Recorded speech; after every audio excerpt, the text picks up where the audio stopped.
Si what? Yung incident po ng, Hindi siya pinapasok. sir, yung medyo may pinagalitan. May altercation? Opo, sir. Yes. Sir, is it true? I was told about it, hindi ko nabasa. But is it true, sir, na may cabinet position waiting for her?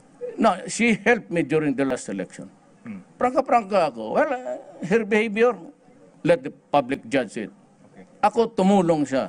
At tutulungan ko siya. So meron, sir. O utang na loob yan. Yung pagtulong naman niya, she came out really, sabi niya, magtulong siya sa kampanya, and she did campaign. So yan ang promise ko. Tutulungan ko siya.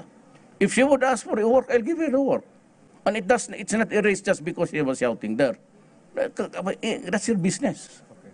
Sir, do we know the position already that we're... Wala pa. Magpatay pa tayo ng kabinete bago kompleto na yan.